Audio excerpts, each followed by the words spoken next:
Among Oneg Chabbat's projects regarding the Jewish community, we should mention the Jewish Postal Service. One of the postmen was journalist Peretz Opoczynski, who wrote about the demanding work of the Jewish letter carrier.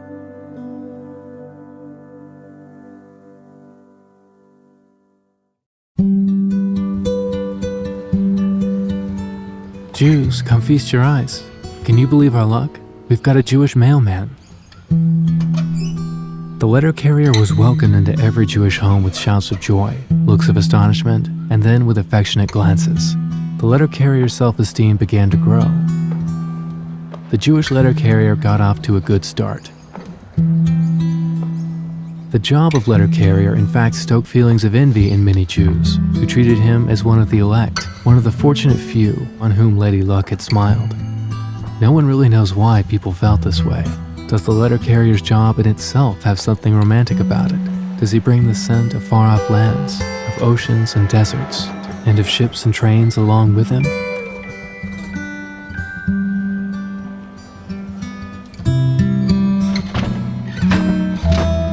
The letter carrier has to hurry on with his route. He's still got a lot of letters to deliver on a number of different floors. The letter carrier would work his way up and down stairs, only to be met in every apartment by enraged customers pouring a steady stream of demands on his head, making it hard for him to control his temper and stay polite. The public, of course, had a great deal riding on prompt mail delivery. Not just merchants and small tradesmen depended on it, but the broader public as well. The little scraps of paper they received in the mail, often written in mishmash of half Yiddish, half German, often represented their last chance for salvation, providing them with bread or other support from relatives still living in the countryside at large. People kept a special eye out for letters from Russia. A letter from Russia, the sweetest dream of those who have been ruined, and their ultimate hope of consolation. Children infected with their parents' sense of anxious expectation would not let the letter carrier take a single step down the street, besieging and pestering him with the shrill shriek of their youthful voices. And if fortune smiled, and he actually brought a letter for their parents, the same child raced head over heels up the stairs, screaming at the top of their lungs and crashing into the room out of breath. Papa, Mama, a letter from Russia, from Strulik, from Cyril, from Yocheved. I saw it myself, a letter with a Russian stamp.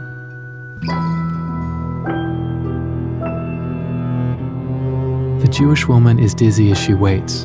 In her mind, the letter soon becomes a huge round of cheese, a fat salami, or a thick chunk of butter. Before long, her eyes can see nothing else, her ears nothing else.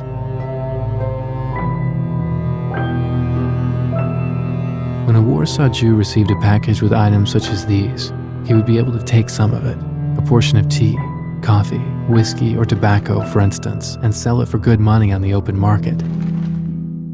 Selling part of the delicacies could bring in enough to pay for food for several weeks, and he could go on and consume the rest. There were times when a card announcing a package to come would determine the fate of an entire family, deciding whether they would live or die. The higher the cost of living climbed and the tighter the noose was drawn around the neck of the Ghetto Jews, the stronger their clamor for mail became.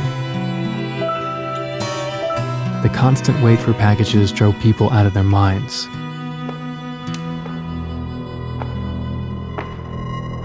The street numbers of the buildings were terribly confusing. Doing his job conscientiously became a next to impossible task for the Jewish letter carrier, especially in winter, when walking up slippery, often broken stairs could become a deadly affair. The knock on the door in the middle of the night, what a torture it was. Jews trembled at the prospect of house searches and assaults. When no one answered immediately, the knock became stronger. The mail, after all, must not be delayed.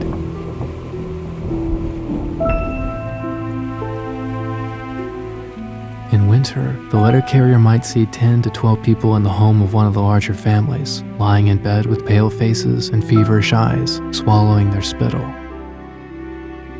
Things were scattered around the house in a terrifying disorder, a reminder of the truth of the old saying, like outside, like inside. What was obvious was that all were crazed by a single obsessive idea, Where can I get a little piece of bread? And then, suddenly, boom, war with Russia. At the post office, all hell breaks loose. The letters that trickle in become fewer by the day. Thousands of letters sent to Russia over the last few days are being returned with the German notation, postal service suspended. As the nightmare of Jewish Warsaw darkens, hope is gradually extinguished. No more letters from Russia. No more packages. Just walls. Drab, red, and cold ghetto walls, like the walls of so many cheerless prisons. Who cares about the Jewish post office or the swollen feet of the Jewish letter carrier now?